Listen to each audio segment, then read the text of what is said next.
삼으시도다. 별들의 수를 세시며 이름을 붙이셨도다.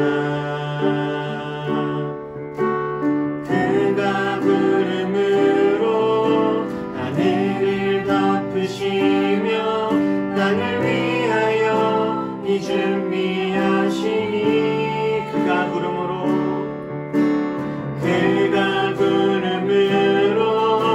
하늘을 덮으시며 땅을 위하여 비 준비하시니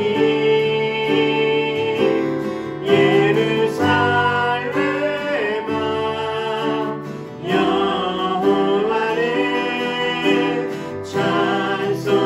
찬송할지어다. 내 하나님의 감사함으로 그 앞에 나가며 그 임재 앞에 경배해. 그가 구름으로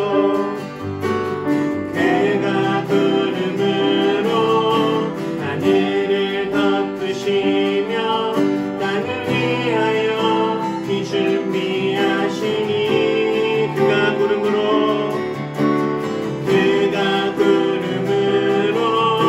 하늘을 덮으시며 땅을 위하여 비 준비하시니 예루살렘아 여호와를 찬송할지어다. 내 하나님의 감사함으로 그 앞에 나가며 주 임재 앞에 경배해.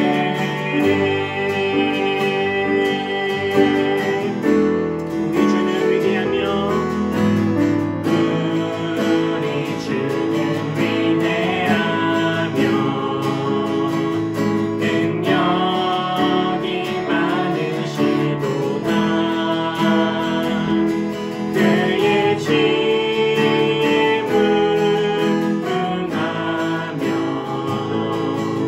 인자는 영원하도다. 상한 자를 붙이시며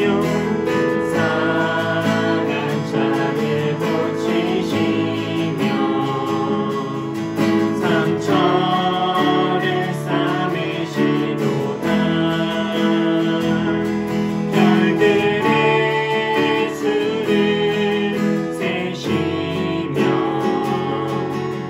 이름을 붙이셨도다. 그가 구름으로 하늘을 덮으시며 땅을 위하여 비 준비하시니 그가 구름으로 하늘을 덮으시며 땅을 위하여 비 준비하시니 예루살렘아 여호와를 찬송할지어다. 내 하나님의 감사함으로 그 앞에 나가며 주 임재 앞에 경배해. 한 번 더 보겠습니다. 우리 주는 위대하며 우리 주는 위대하며 능력이 많으시도다. 그의 지혜에 무궁하며 인자는 영원하도다. 상한 자를 붙이시며 상처를 삼으시도다.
응답하시는 분이시고 어두움의 밝은 빛을 비춰주시는 분이신 줄 믿습니다. 하나님, 우리 가운데 함께 하시고 힘주셔서 우리들 끝까지 주님을 잘 따라갈 수 있는 힘과 용기와 능력을 허락하여 주옵소서. 마땅히 우리가 싸워서 이겨나가야 될 세상의 수많은 어려움과 악함들 속에서 우리 십자가 붙들고 담대히 주님과 함께 승리를 경험하며 살아갈 수 있도록 주여 우리의 힘이 되어 주옵소서. 우리 다 같이 함께 이를 위해서 기도하겠습니다. 기도합시다. 사랑의 하나님 아버지, 우리들의 삶 속에 하나님의 능력과 은혜가 필요하여 주님의 도우심을 구하며 이 시간 기도합니다. 어두움에 밝은 빛을 비춰주시고 우리들의 작은 신음에도 응답하시는 주님 바라보며 하나님, 우리가 주님의 도우심을 구합니다. 하나님, 우리들을 홀로 보내어서 우리에게 홀로 일하지 아니하 말씀하지 아니하시고 우리에게 힘을 주시고 우리와 함께 하시고 우리와 동행하시며 우리의 능력을 이어주시는 그 주님 바라보고 나아가오니 하나님, 우리들의 힘이 되어주셔서 하나님, 우리들로 하여금 감당할 수 있는 능력들을 더하여 주시옵소서. 주님을 따라가려고 애를 때 만나게 되어지는 여러 가지 힘을 드렸습니다. 하나님, 우리들로 하여금 그것들을 잘 이길 수 있게 하여 주시옵소서. 힘이 들고 어려운 것들이 있지만 예수 그리스도의 이름을 부르며 주님의 도우심을 구할 때 하나님, 힘주시는 그 주님을 우리가 누리기를 소원합니다. 삶에서 일어날 수 있도록 인도하여 주시옵소서. 모든 감정과 기쁨과 어려움 속에서 우리가 속지 아니하게 하시고 진리가 무엇인지를 고민하여서 주님께로 나아갈 수 있는 우리가 될 수 있도록 하나님, 우리들의 힘이 되어주시고 능력이 되어주시옵소서. 우리들로 하여금 흔들리게 하고 넘어지게 하는 모든 어려움 속에서도 주님의 일하심을 기하오니 하나님이 인도하셔서 함께 하시고 주여 우리의 능력이 되어주시길 소원합니다. 아버지,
생명보다 나으며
내가 주는 평화는 세상이 주는 것과 같지 않다.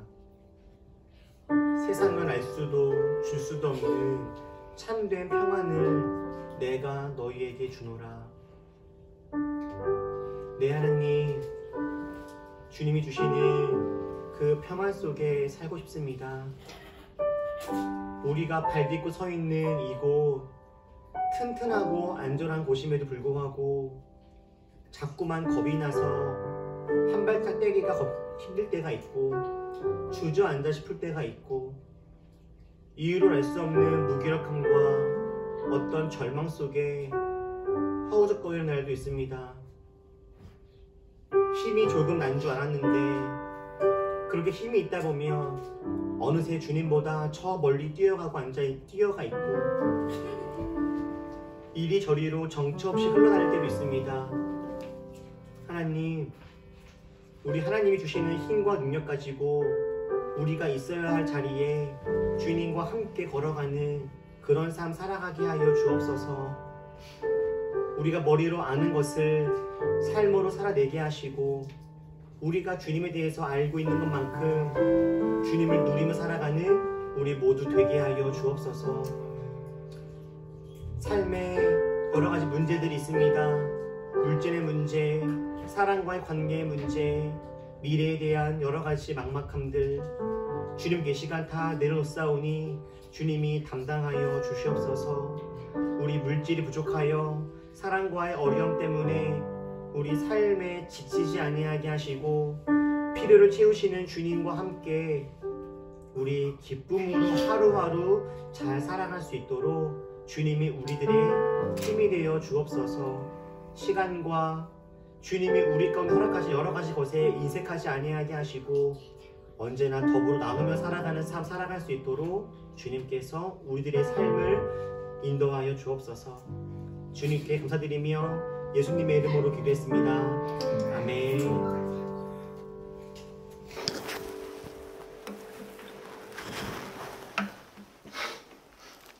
오늘 함께 나눌 말씀은 요한복음 12장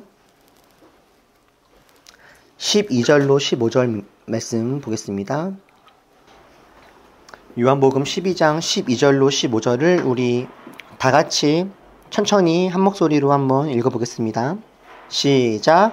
다음 날에는 명절을 지키러 온 많은 무리가 예수께서 예루살렘에 들어오신다는 말을 듣고 종려나무 가지를 꺾어 들고 그분을 맞으러 나가서 호산나 주님의 이름으로 오시는 이에게 복이 있기를, 이스라엘의 왕에게 복이 있기를 하고 외쳤다. 예수께서 어린 나귀를 보시고 그 위에 올라타셨다. 그것은 이렇게 기록한 성경 말씀과 같았다. 시온에 따라 두려워하지 말아라. 보아라, 내 임금이 어린 나귀를 타고 오신다. 아멘. 오늘은 헤어질 결심이라는 제목으로 함께 종료주일을 맞아서 말씀을 나누겠습니다. 누군가를 좋아하는 것, 쌍방이 아니라 혼자만 누구를 좋아하는 것, 이거를 우리는 보통 짝사랑이라고 합니다.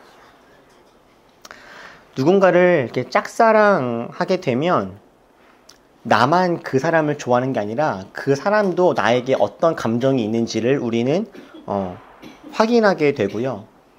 그리고 그 사람도 나를 좋아하게끔 우리는 이런저런 노력들을 자연스럽게 하게 되죠. 그리고 이 모든 과정 자체가 다 자연스러운 어떤 그런 흐름 속에 이루어질 겁니다. 감사하고 다행스럽게도 상대방 역시 나에게 호감이 있다라고 하는 것이 확인이 되면 그 둘은 연인의 사이로 발전할 수 있습니다. 연인이 된다라고 하는 것은 서로에게 의무와 책임을 다하겠다라는 사회적인 약속입니다. 법적인 효력은 없을지라도 누군가와 연인이 되었다라고 한다면 그때부터는 윤리적, 도의적 의무와 책임이 주어집니다. 그래서 누군가와 연인이 된다 약속하는 것은 쉽게 결정할 문제가 아니라 깊이 고민하고 진정성 있는 결단을 해야 하는 것이죠. 아무리 이것이 법적인 효력이 없다 할지라도 사회적인 효력이 있기 때문에 누군가와 연인이 되었는데 이 사람에게 연인으로서의 의무와 책임을 다하지 않으면 사회적인 큰 비난을 받게 될 겁니다.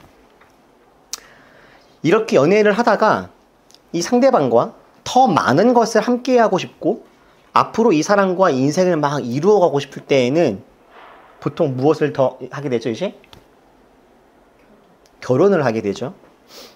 누군가를 혼자 좋아하는 것은 어쩌면 쉽고 자연스러운 것인데 연인이 되어지는 것은 조금 더 깊은 고민과 쌍방의 어떤 합의가 필요합니다.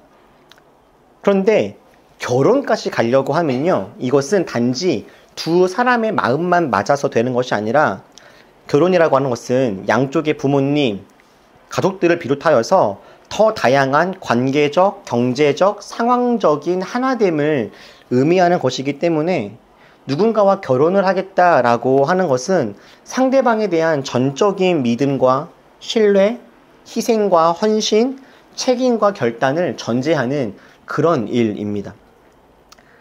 그래서 결혼은 신중하고 복잡하며 인생에 아주 큰 변화를 가져다 줄 뿐만 아니라 더 이상은 전처럼 살아갈 수 없는 것이기 때문에 우리 인생에 아주 변혁적인 사건이기 때문에 우리는 정말 진지하고 깊은 고민과 결단을 해야 하는 것이죠. 그래서 당연하게도 결혼을 별 생각 없이 쉽게 하는 사람들은 거의 없습니다. 거의 대부분의 모든 사람들은 아주 깊은 고민과 상황들을 면밀히 계산해 본 다음에 결혼이라고 하는 것을 할 거예요. 오랜 시간 잔잔하지만 깊이 있게 고민하다가 결단하시는 분이 있는가 하면 어떤 분들은 짧은 시간이지만 정말 머리에 우주를 맞은 듯이 아주 사랑의 큰 충격 속에서 결단을 하시는 분들도 있고 다양한 결단의 모양과 기간이 있지만 모두 다 공통적으로 아주 중요하고 깊이 있는 고민 끝에 내리는 어떤 결론들일 거예요. 결혼이라고 하는 것 말이죠. 그런데 정말 놀라운 것은 결혼이 이렇게 아주 깊은 고민과 생각, 결단, 많은 사람들의 어떤 관계 속에서 이루어지는 것임에도 불구하고 이렇게 결혼에 이르렀다고 해도 결혼 이후에 다시금 헤어지는 경우들도 적지 않다라는 것입니다. 통계청에서 정말 지난주 화요일, 그러니까 19일 날이요. 며칠, 4일 전인가요? 5일 전? 발표한 그 통계를 보니까요. 작년 한 해, 2023년도 한 해 결혼한 건수가 몇 건인지 아십니까? 작년 한 해. 작년 2023년도에 결혼한 건수. 작년에 결혼한 건수가 19만 4천 건이라고 합니다. 작년에. 인구 1000명당 3.8명이래요. 자, 그렇다면 작년에 이혼하신 분들은 몇 건 정도 될까요? 결혼이 19만 4천이라고 했을 때 5만? 40만이요? 결혼이 대략 20만인데 결혼보다 2배가 이혼을 더 많이 했다고요? 30만.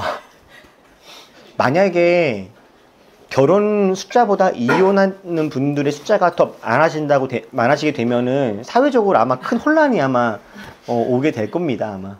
예. 작년에 이혼한 건수가 9만 2천 건이래요. 예. 그 대략 결혼한 거에 대해서 한 반 정도 이제 이혼하는 셈이죠. 이혼이라고 하는 과정이요, 사실 결코 간단하거나 단순하지 않습니다. 결혼할 때 깊이 고민하고 결단을 했던 것처럼 이혼을 할 때에도 깊이 고민하고 무거운 결단을 내립니다. 아니, 어쩌면 이혼이라고 하는 것을 결정할 때에는 결혼할 때보다 더 큰 고민과 더 큰 어떤 사회적인 부담을 가지고서 결론을 내리는 것일지 모르겠어요. 이혼이라는 것이 이렇게 결코 단순하거나 간단하지 않고 사실 깊은 상처와 아픔을 동반하는 것임에도 불구하고 결국에 헤어질 결심을 하게 되는 것에는 다양한 이유들이 있을 겁니다. 성격 차이라고 하는 단어로는 다 설명할 수 없는 이 관계적인 어려움도 있고요. 가정 내에서 경제적인 어려움도 아주 큰 몫을 차지할 겁니다. 때로는 배우자의 외도나 폭력, 폭행 등이 있는 경우들도 있겠죠. 생각해 보면요. 누군가를 사랑하여서 한 평생 살아가는 것, 이거는 당연한 게 아니다 라는 생각이 들어요. 서로가 최선을 다했지만 어쩔 수 없는 상황 때문에 헤어지는 경우도 있고, 어떤 사고나 불의한 일 때문에 사별하는 경우들도 있죠. 사회적인 어려움이나 시대의 아픔 때문에 헤어지는 경우들도 있을 겁니다. 오늘 제가 헤어짐을 주제로 이렇게 처음에 이야기를 했던 이유는 오늘이 종려주일이기 때문입니다. 종려주일은 예수님께서 예루살렘으로 입성하실 때에 많은 사람들이 예수님 가시는 길에 종려나무 가지를 깔고 호산나 호산나 외치면서 예수님을 환영했던 모습을 기념하는 그런 날입니다. 종려나무 가지, 여러분 이런 가지 보신 적 있으시죠? 찔리면 따가운 가지 있잖아요. 큰 거. 그리고 사람들은 이런 종려나무 가지를 흔들면서 예수님을 환호했습니다. 예수님은 당시에 인기가 많은 인플루언서 중에 한 명이었죠. 그런데 아이러니하게도 오늘은 종려주일인과 동시에 고난주일이기도 합니다. 그리고 오늘은 종려주일인과 동시에 고난주간의 시작이기도 해요. 오늘부터 돌아오는 토요일까지는 우리는 고난주간으로 지킵니다. 고난주간이 무엇입니까? 예수님이 죽으시는 그날의 일주일을 보통 우리는 고난주간이라고 보내죠. 이 고난주간의 시작이 오늘 종려주일인 거예요. 여러분 이게 참 좀 이상하고 기괴하지 않습니까? 종려주일은요, 고난해라고 하는 단어와는 어울리지 않는 날이에요. 종려주일은 사람들이 예수님께 환호하고 주님을 환영했던 날입니다. 종려주일이. 근데 이 날이 바로 고난주일의 시작이었다라고 하는 거죠. 사람들로부터 칭송과 환영을 받은 날로부터 불과 5일밖에 지나지 않았던 그 시점에 예수님은 대중들에게 모욕과 성난 분노를 받으면서 죽음을 맞이하게 되었습니다. 예수님을 찬양하고 환영했던 종려나무까지는 불과 며칠이 지나지 않아서 회초리가 되었고, 예수님을 기뻐했던 종려주일은 고난의 출발, 고난주일이 되었습니다. 예수님을 사랑한다 고백했던 사람들이 헤어짐을 결심하게 되기까지 불과 5일밖에 걸리지 않은 거예요. 심지어 3년 동안 예수님 곁에서 함께 먹고 마시던 제자들, 예수님께 직접 배우고 주님의 능력을 직접 경험하고 삶을 나누었던 바로 그 제자들도 예수님을 모두 다 떠나갔습니다. 여러분, 사람과 사람과의 사이에도 어쩔 수 없는 헤어짐들이 종종 발생하듯이 하나님을 믿고 따르는 사람들도 이처럼 하나님을 떠나곤 합니다. 이것은 아주 특별한 일이 아닙니다. 누구나에게나 찾아올 수 있는 그런 일인 거죠. 내가 결혼했고 사랑하는 사람이 있으니 우리는 지금부터 어쩔 수 없이 그냥 자연스럽게 평생 함께 갈 거야 라고 말할 수 없듯이, 우리가 지금 하나님을 환호하고 사랑하고 좋아한다라는 마음이 있다라고 해서 이 마음이 정말 자연스럽고 당연하게 끝까지 갈 수 있다라고 하는 보장은 없는 것이죠. 예수님께 웃으면서 종려나무 가지를 흔들었다가도 갑자기 돌변하여서 예수님께 성난 얼굴로 회초리를 든 이 사람들은 비단 2000년 전에 몇 명의 사람들만이지는 않았다라는 겁니다.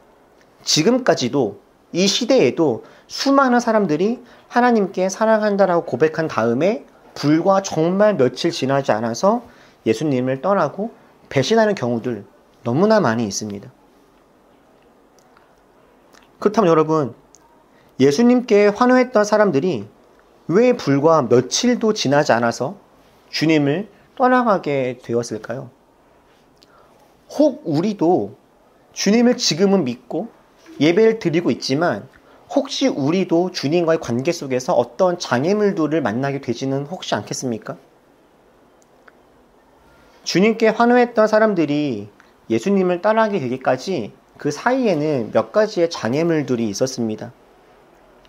대표적으로 예수님을 가장 죽이고 싶어 했고 대중들을 선동하여서 끝내 예수님을 십자가에 매달게 한 사람들은 이스라엘의 종교 지도자들, 그러니까 이스라엘의 리더 그룹들이었습니다. 지금으로 따지자면 목사, 신학 교수, 우리 교단의 정치인들쯤 되겠죠. 제사장들을 비롯한 리더 그룹들이 예수님을 그토록 죽이고 싶어 했던 이유는 예수님으로 인해서 자신들에게 경제적으로, 사회적으로 불이익이 올 거라고 생각했기 때문입니다. 지금 이 당시에 비록 이스라엘은 로마의 식민이었지만 이스라엘의 그 리더 그룹들은 사실 어렵지 않은 정도가 아니라 살기에 아주 편안한 삶을 살고 있었죠. 로마는 당시 유대인들이 자신들만의 종교 활동하는 것을 엄격하게 금하지는 않았습니다. 로마에 세금을 잘 내게 한다면 제사도 드리고 나름 유대인들의 문화와 율법을 지키는 것도 많은 부분에 허용해 주었죠. 그리고 이스라엘 나라 안에서 나름대로의 자치활동이 이루어질 수 있도록 했습니다. 그래서 이스라엘의 리더 그룹들, 제사장, 바리새인, 사두개인 이런 사람들은 나름의 권력을 가지고 나름대로 편안하게 살아갈 수 있었던 거예요. 그런데 예수님은 전통적이고 보수적인 이 리더 그룹들의 이 전통적인 전통과 해석에 균열을 내기 시작했습니다. 그러니까 주님이 오셔서 기존에 살아가고 있었던 자연스러웠던 어떤 이 문화적 현상들, 종교적인 분위기에 예수님이 균열과 의문을 막 드러내기 시작하신 거예요. 그러니까 예수님은 실제로 상당히 진보적이고 혁신적이신 분이었죠. 어떤 율법에 매여서 종교적인 관습에 매여 있는 것이 아니라 그 본질이 무엇인지를 고민해서 참된 삶을 살아가기를 끊임없이 말씀하셨던 분이 예수님이었습니다. 그러다 보니 예수님의 등장은 당시의 종교 지도자들에게 어떤 위협으로 다가오게 된 거죠. 예수님이 조금 더 힘을 얻게 되어지고 더 예수님을 따르는 사람들이 많아지다 보면 하나님으로 인해서 자신들의 배를 불리던 사람들이 권력과 편안함을 유지하는데 걸림돌이 될 수 있었던 거예요. 뿐만 아니라 유대인들은 강력하고 힘이 있는 메시아를 원하지 않았습니까? 그러니까 5일 전에 종려주일에 사람들이 예수님께 환호했던 이유도 이 예수가 어떤 큰 능력과 권세를 가지고 자신들을 건져내주는 그런 능력이 있는 하나님이라고 생각을 해서 그런 메시아일 거라고 상상을 해서 환호했던 것인데 이 사람들이 시간이 지나면서 이 예수에게 어떤 특별한 능력이 없을지도 모르겠다. 이 예수를 통해서 내가 어떤 유익을 얻지 못할 수도 있다라고 하는 분위기가 조성되어지니까 이 사람을 따라봤자 나에게 어떠한 이익도 없네 라는 생각이 들었던 사람들은 그때부터 예수님께 급격하게 등을 돌리게 되었던 거죠. 정리하면 사람들은 예수님이 자신에게 쓸모있는 존재가 아니라고 판단되었을 때 가차없이 예수님을 떠나가게 되었습니다. 사람들이 예수님을 미워했던 또 하나의 이유는 예수님에 대한 오해 때문이기도 합니다. 무지와 오해요. 하나님 한 분, 유일신에 대한 신앙을 강조해 오던 유대인들은 예수님이 자신이 하나님의 아들이다 라고 이렇게 이야기할 때 그 말의 의미가 뭔지 몰랐습니다. 그러니까 유대인들은 신은 한 분, 하나님이라고 생각했는데 예수님이 내가 하나님의 아들이라고 하니 예수님이 신성 모독을 하고 있다 이렇게 오해를 하는 사람들이 있었어요. 그래서 사람들은 하나님이신 예수님께 신성 모독이라고 하는 참 아이러니컬한 이런 이름을 붙여 죄명을 씌워서 예수님을 핍박했죠. 그러니까 예수님에 대한 무지와 오해들이 예수님을 떠나가게도 한 겁니다.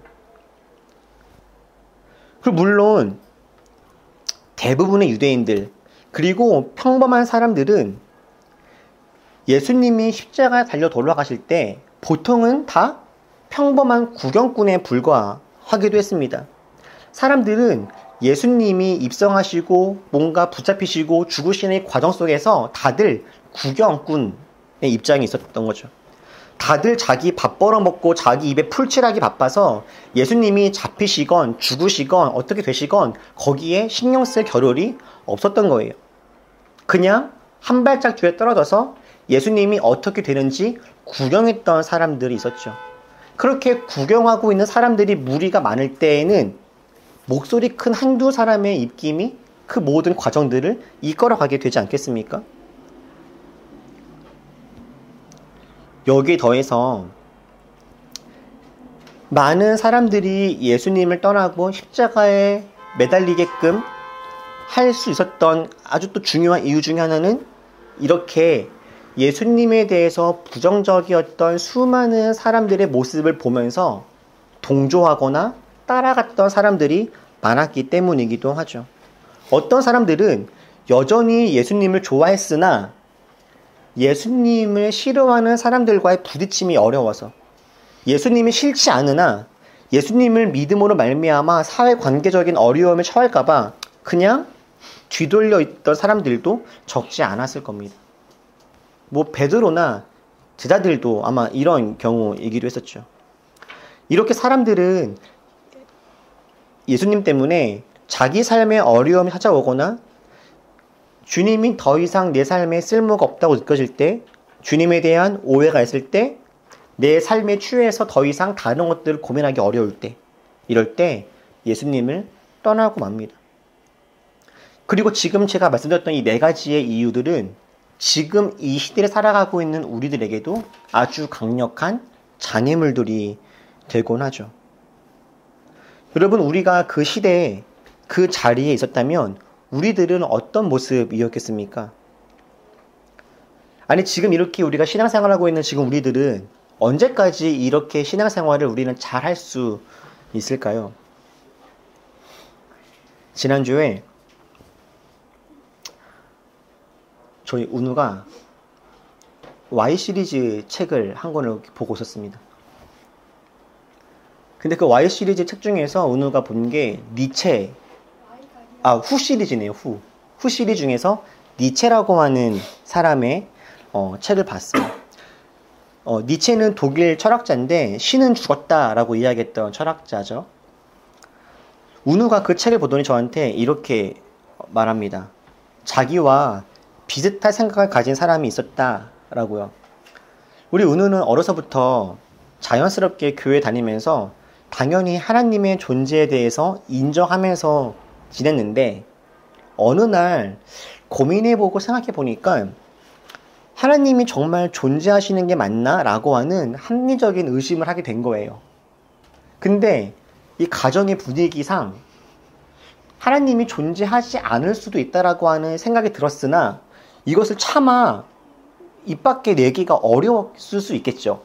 그랬던 찰나에, 그러니까 헷갈리고 고민스러운 찰나에 아니 모두가 다 은우의 세계관 속에 있는 모두가 다 하나님이 존재한다라고 하니 당연히 존재하나 보다라고 생각했는데 기도를 해도 되는 것도 있지만 안 되는 것도 많고 기도해도 들리는 것도 없고 보이지도 않는 이 상황 속에서 마음속에 어떤 질문들과 의심들이 들어오고 있는 찰나에 어떤 철학자라고 하는 사람이 그리고 후 시리즈에 나올 법한 훌륭한 분이 신은 죽었다라고 하는 명제를 딱 던지니 나와 같은 고민을 하는 사람이 또 있었구나라고 하는 반가운 이 만남을 갖게 된 거죠. 그래서 은우가 이렇게 묻더라고 저한테. 아빠, 내가 나중에 나는 하나님을 안 믿을 거야 라고 하면 아빠는 어떨 것 같아? 라고 저에게 이렇게 물어보더라고요. 사실 어젯밤에도 은우하고 신 존재에 대한 이야기를 많이 나누게 되었어요. 은우가 질문을 막 해주더라고, 이런저런 질문들을.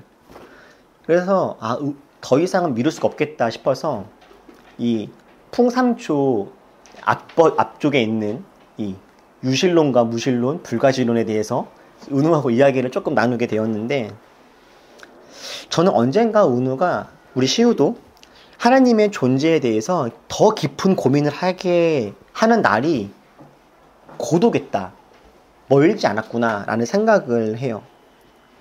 그런데 그게 은우만 그럴까요? 우리들 역시 하나님에 대한 이런저런 고민과 갈등, 방황들을 할 겁니다. 제가 여러분들에게 여러분들이 앞으로 그렇게 고민하게 될 겁니다 라고 자신있게 감히 제가 이야기할 수 있는 이유는 목사인 저도 여전히 이런 고민들을 하기 때문이에요.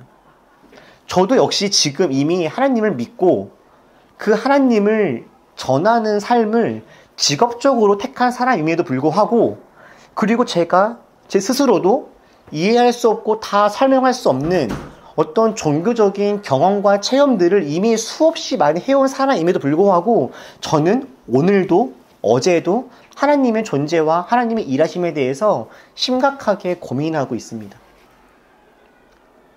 사실 어떤 많은 부분에서 머리로는 많은 부분 정리가 되었는데 그것이 삶에서 나의 어떤 감정에서 나의 의지적인 부분에서 그대로 옮겨져서 힘이 되지 않는 부분들도 아주 많다라는 것을 제가 경험해요. 그러다 보니 제가 주님을 믿고 따라가는 삶의 모습은 하루하루가 싸우고 분투하며 투쟁하면서 하나님을 겨우겨우 붙잡고 살아가는 그런 모습인 거더라고요. 저만 그럴까요? 아니요. 저는 우리들이 다 그런 삶을 살아갈 것이다 라고 생각합니다. 그래서 우리들에게는 예배가 필요하고 공동체가 필요하고 정말 이것이 맞는지를 고민하고 생각하는 시간들이 필요하고 기도가 필요하고 찬양이 필요하고 주님의 도우심과 은혜가 필요한 것이죠. 우리가 하나님에 대해서 고민하게 되어지는 그 상황과 이유는 분명 다양할 겁니다. 하나님을 믿음으로 우리가 치러야 될 어떤 고난들을 만나게 되어서일 수도 있고, 우리 역시 하나님에 대한 어떤 오해나 잘못된 이해로 인해서 하나님을 원망하거나 불평하거나 하나님이 쓸모없다 여겨서 떠나는 경우들도 생길 수도 있을 겁니다. 또 어쩌면 우리는 하나님과 적당한 거리를 두면서 하나님을 떠날 용기는 없지만 명목상의 그리스도인으로 살아가려고 그렇게 할지도 모르겠어요. 이 모든 것이 우리들에게 너무나 명백하게 남아있는 종려주일이 고난주일이 되어지는 그런 삶의 걸음인 것이죠. 그런데 바로 이런 순간이요. 종려주일을 지난 지 불과 며칠 지나지 않아서 고난주간을 보내야 했던 이 사람들, 이 외에 그럼에도 불구하고 끝까지 주님을 떠나지 않았던 사람들도 성경에 보니까 있었습니다. 마태복음 27장에 예수님이 돌아가신 이후의 모습들을 보니까요, 이런 것이 있습니다. 예수님이 십자가에 달려 돌아가시고 죽으시고 하는 이 모든 과정 속에서 예수님을 떠나지 않았던 사람들의 몇몇의 이름들이 기록되어져 있어요.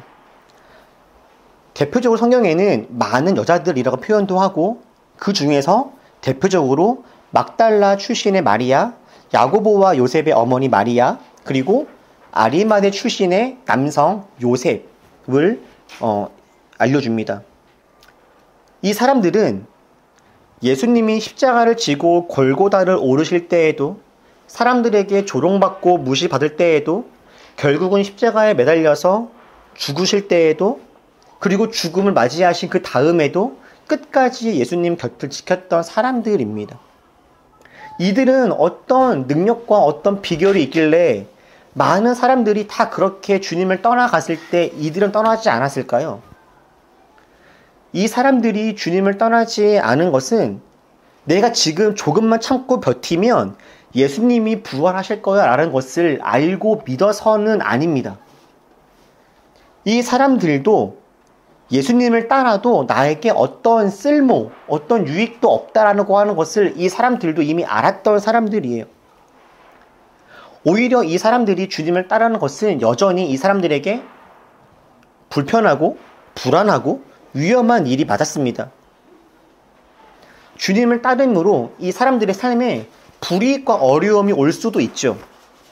그러나 그럼에도 불구하고 이들이 예수님을 떠나지 않은 그 이유는 예수님으로 말미암아 내가 참고 견디면 어떤 나에게 유익과 쓸모가 올 거라고 하는 확신 때문이 아니라 단지 사랑 때문이었던 거예요.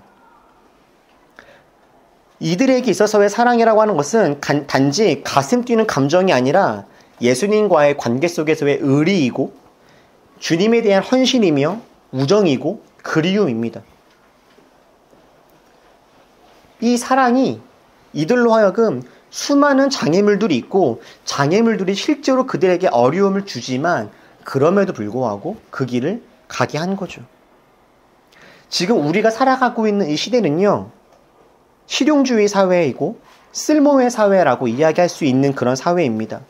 지금 우리가 살아가고 있는 사회의 거의 모든 것은 이것이 나에게 유익한가? 나에게 쓸모가 있는가? 실용적인가? 이것으로 모든 것들이 판단되어질 겁니다.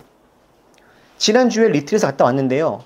리트릿이라고 하는 것을 우리가 갈까 말까 고민할 때 가장 쉽게 고민할 수 있는, 판단할 수 있는 가치가 무엇입니까? 이 리트릿이 나에게 유익한가? 재밌을까? 좋을까? 필요한가? 이런 것이겠죠.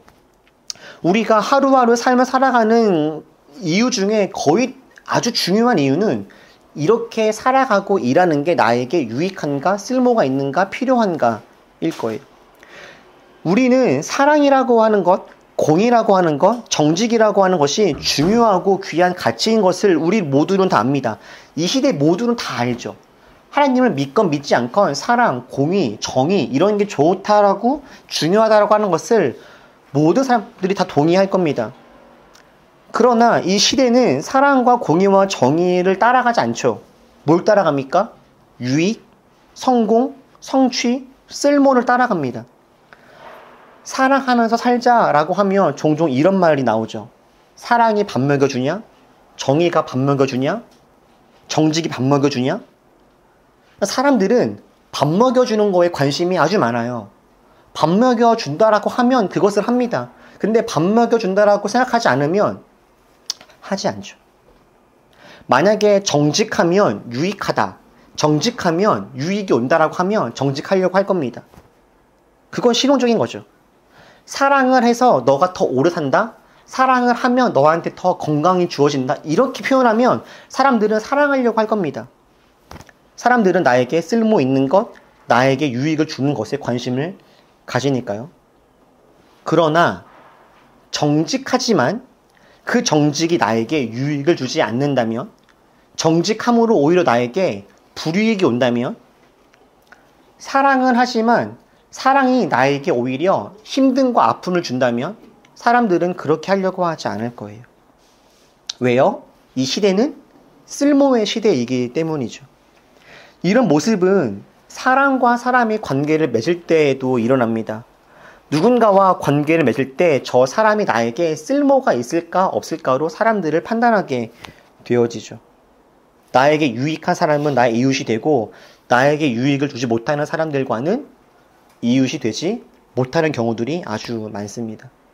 근데 더욱 안타까운 것은 이런 모습이 심지어 가정 내에서도 일어난다라고 하는 거예요. IMF 시기가 있었을 때 그때 40대, 50대 남성들의 자살률이 엄청 높았습니다. 그런 말 들어본 적 있죠? 가장이 아빠가 회사에서 퇴직하게 된 거예요. 근데 그 다음날 똑같이 양복을 입고 출근을 했다라고 하는 거죠. 왜요? 내가 회사에서 잘려서 돈을 벌어오지 않는 사람이 되면, 다시 말해서 집안에서 쓸모 있는 사람이 되지 못한다면 식구들이 나에게 실망할 거야 라고 하는 생각들을, 부담들을 많이 가진 거예요. 그리고 그 부담감을 이기지 못한 사람들이 여러 가지 안타까운 어떤 삶의 결론들을 내리는 것이기도 하고요. 사람도 쓸모에 의해서 평가받고 있었던 이런 시대를 보여주는 참 안타까운 모습이 아닌가 싶어요. 근데 이 모습이 누구와의 관계에서도 보여요? 하나님하고의 관계에서도 보인다는 거예요. 하나님이 나에게 유익을 줄 수 있는가 없는가. 그래서인지 언젠가부터 교회에서도 이런 이야기가 많이 나오는 것 같아요. 주일 성수를 하면 뭐가 좋은가? 그러면서 이제 예화로 이런 말 나오죠. 영국의 어떤 연구를 보니까, 영국에서 있었던 연구를 보니까 주 7일 중에 하루를 쉬고 6일만 일하면 어떤 생산력이 더 높아졌더라. 사람이 하루 일하지 않고 신앙생활을 했더니 이 사람에게는 더 이런 큰 유익이 있더라. 이런 이야기. 새벽 기도를 하고 아침형 인간이 되어지면, 미라클 모닝을 하면 이 사람에게 어떤 유익이 있더라. 그러니 새벽 기도하자. 이런 식의 어떤 논리 구조가 종종 들려오는 경우들을 보게 돼요.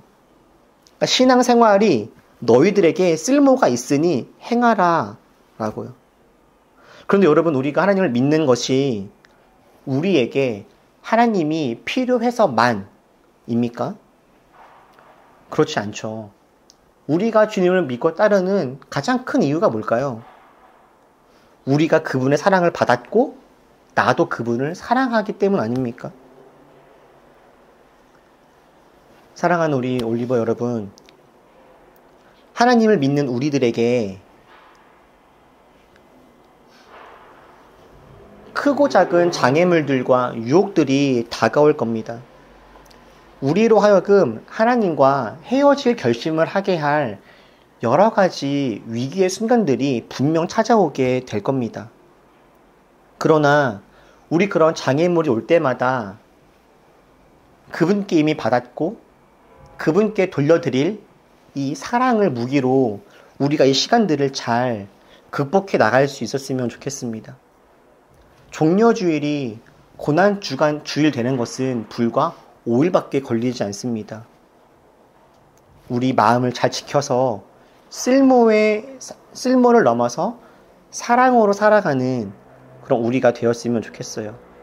우리를 사랑하시되 자신의 생명을 주시기까지 하신 그 사랑을 우리 받았으니 우리도 주님을 사랑하고 이웃들을 사랑하면서 우리들에게 헤어지라 말하는 수많은 유혹들 속에서도 끝까지 이 사랑을 지키며 살아갈 수 있으면 좋겠습니다. 기도하겠습니다.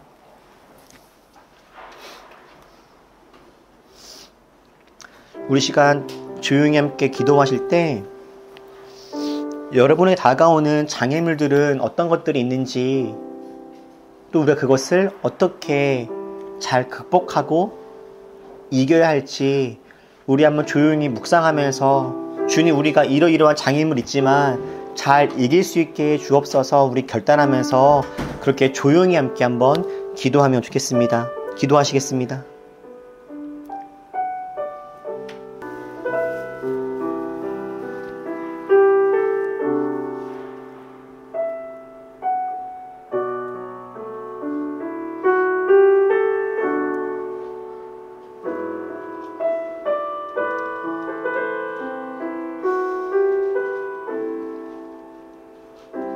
쓸모의 시대를 살아가는 우리들입니다. 하나님이 내게 쓸모가 있다 생각할 때 사람들은 환호하고 주님을 따라가지만, 내게 쓸모가 없다 여겨질 때에는 너무나 쉽게 등을 돌리고 뿐만 아니라 조롱하는 것이 또 이 세대의 모습입니다. 하나님, 우리 주님께 사랑을 받았으니 우리도 주님을 사랑하노라 고백하며 이 사랑을 무기로 우리에게 다가오는 수많은 헤어질 결심들을 잘 이겨나가는 그런 믿음의 삶 살아가게 하여 주옵소서.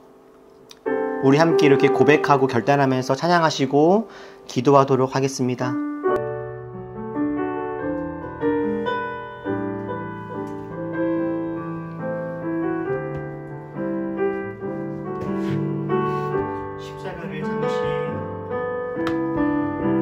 십자가를 참으신 어린 양 예수, 내 죄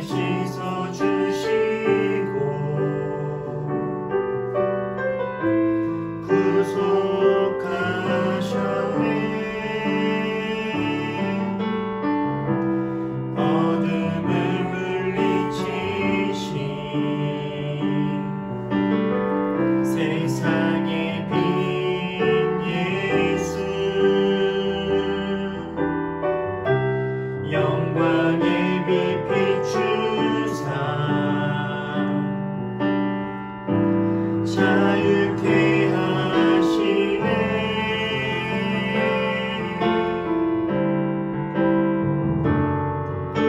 예수 하나님의 완전한 사랑, 예수 하나님의 값없는 은혜, 예수 하나님의 놀라운 지혜, 아름다운 그 이름 예수.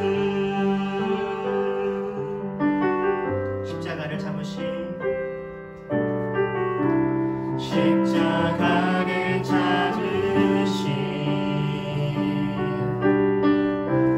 어린 양 예수, 내 죄 씻어주시고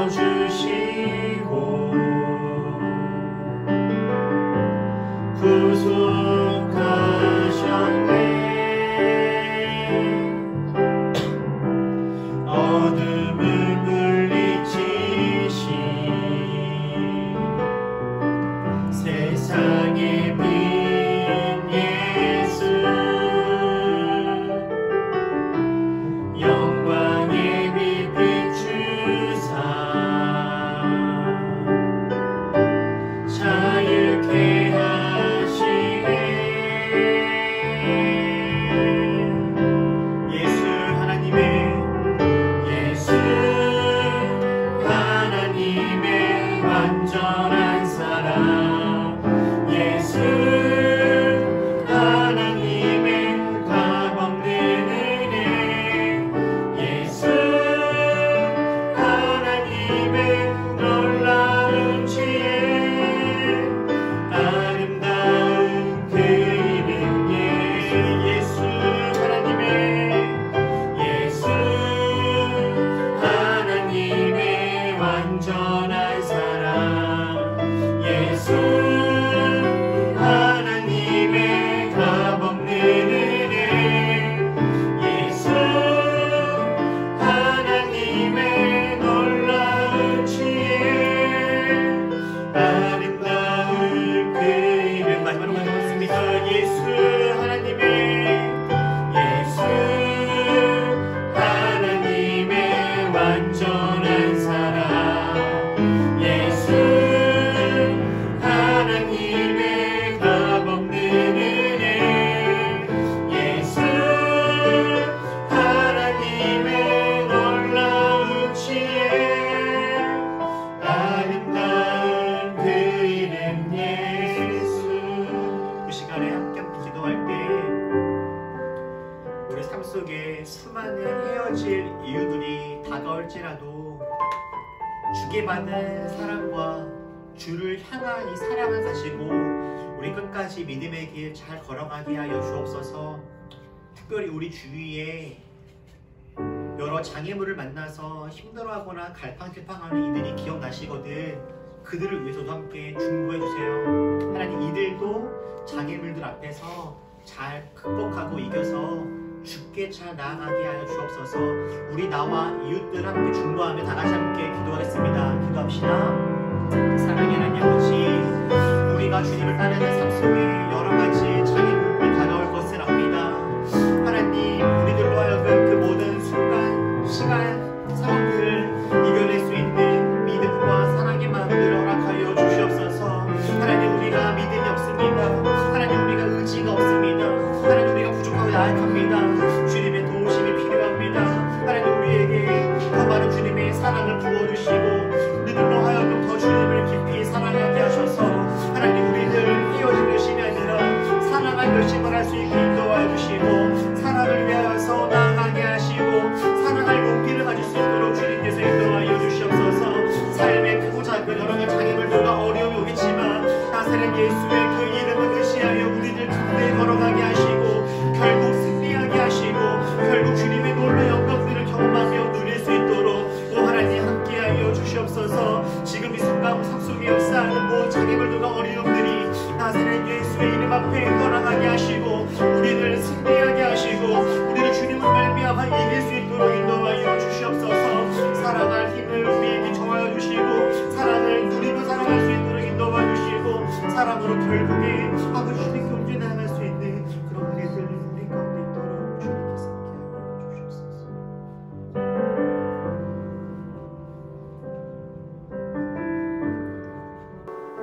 쓸모의 시대를 살아가며 주님을 떠나거나 외면하거나 방관자가 될 너무나 많은 기회들이 우리 앞에 오는데, 하나님 우리들 그때마다 사랑할 결심을 하게 하셔서 끝까지 주님 믿고 따라가며 서로 손을 잡고 더불어 이 길을 씩씩하게 나아갈 수 있는 우리 되게 하여 주옵소서.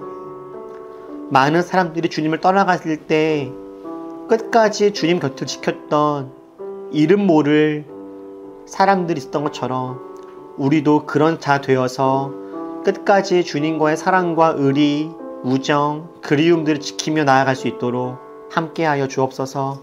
예수님의 이름으로 기도했습니다. 아멘.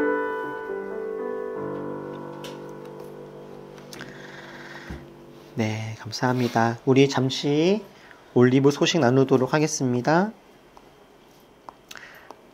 말씀드린 것처럼 오늘은 종료주일이고 또한 고난주간의 시작입니다.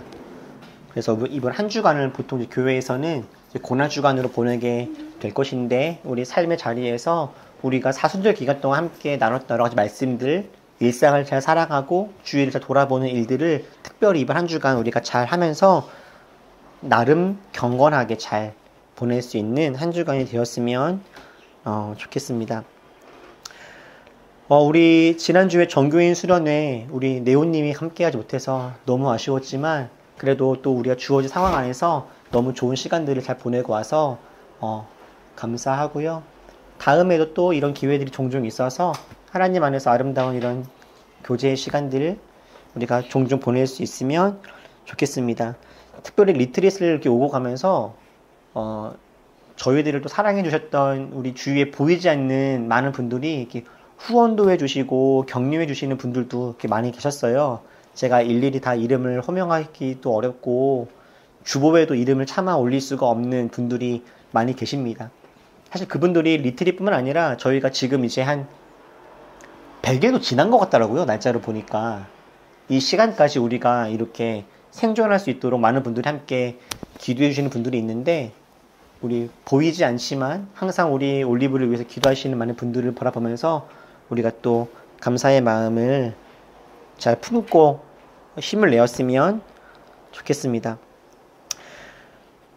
참 이 기독교라고 하는 종교는 너무나 신비로운 것 중에 하나가, 분명 이번 주는 고난주간인데 그 다음 주는 우리는 이미 부활주의를 예상하고 준비하고 있습니다.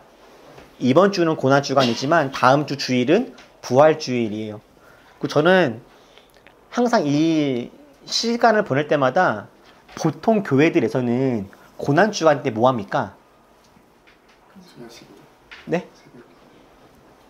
고난주간 때 보통 뭐 하냐면 부활주일 연습합니다. 저는 이게 가끔 생각할 때 좀 되게 재밌고 좋아요. 고난주간이지만 이미 고난주간에 부활을 준비하면서 연습하고 있는 모습들이 저는 되게 은혜가 될 때가 많았거든요. 그래서 고난주간에 성가대원들이 모여서 부활주일 칸다타를 연습하고 있는 모습들, 이걸 보면서 저는 참 고난주간은 이렇게 보내는 게 맞다라는 생각을 옛날부터 많이 했는데, 여러분이 다음 주 우리 부활주일 우리가 뭐 특별한 행사나 특별한 모임을 하는 것은 아니겠지만 하나님 안에서 되게 기쁘게 승리를 경험하면서 예배를 잘 드렸으면 좋겠고, 다음 주일 날에는 특별히 예배가 마치면 우리 서울식문원 나가서 야외 모임을 가지면 어떨까 생각합니다. 우리 돌아오는 금요일은 성금요일인데, 또한 돌아오는 금요일은 저희 올리브 모임이 있는 날이기도 합니다. 근데 우리가 일정과 시간 조절이 조금 필요할 것 같아서 우리가 요거는 예배 끝나고 잠시 모여서 우리 올리브 모임 일정과 시간 이야기를 잠시 좀 나누도록 할게요. 우선은 이번 주에는 책을 다 읽으시면 좋겠고, 여러분 이게 읽어보니까 단편 정도의 분량이잖아요.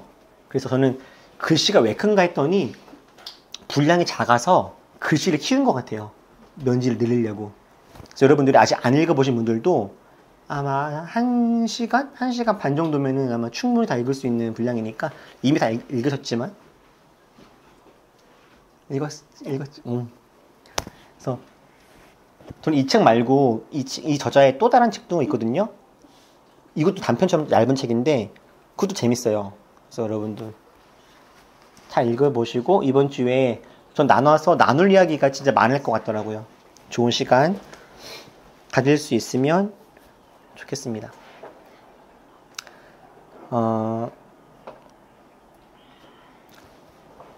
돌아오는 수요일은 우리 이윤우님의 생일입니다.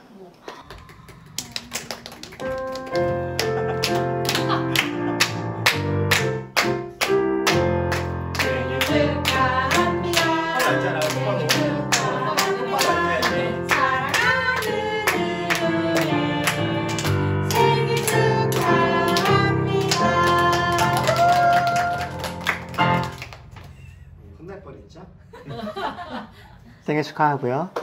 자, 우리 페메스ong 찬양하고 마치겠습니다.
어둠의 조각조차 그곳에 발들이지 못해 당신의 나라에 우리 영원히 우리가 늘 이길 세상이 미련하다 해도 우리는 주가 보여주신 그 한 소망이 있으니 어둠의 조각조차 그곳에 발들이지 못해 당신의 나라에 우리 영원히 거하네.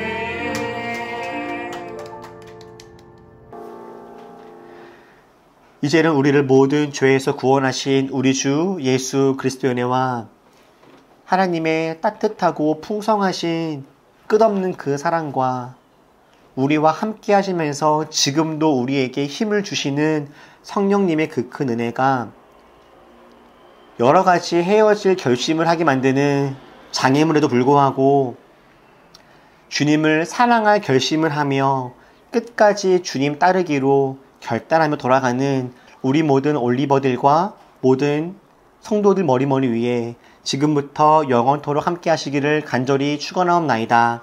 아멘.